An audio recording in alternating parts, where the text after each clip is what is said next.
la tarde, al estar haciendo fila en uno de los tantos cajeros de la ciudad, llegó una joven y preguntó: ¿quién es el último? A lo cual le contesté: la última es usted y el penúltimo soy yo. Juego de palabras, juego de verdad, pero a fin de cuentas es la realidad. Juego de palabras, juego de verdad, pero a fin de cuentas es la realidad.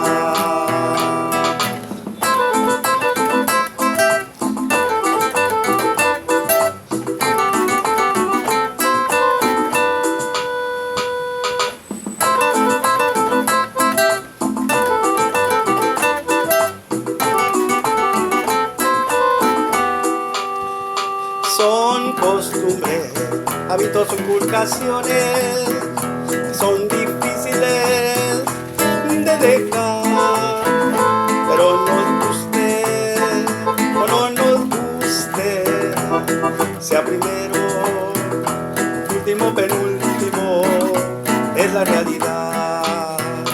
Juego de palabras, juego de verdad, pero a fin de cuentas es la realidad.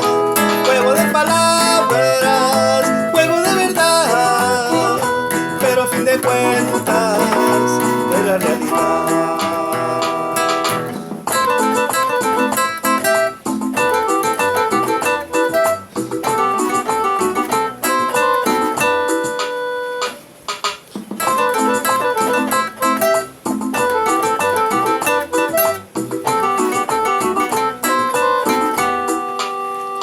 Les sugiero que cuando llegue a una parte de la ciudad donde haya fila, usted pregunte: ¿quién es el penúltimo?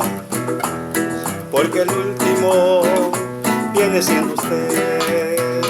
Juego de palabras, juego de verdad, pero a fin de cuentas es la realidad.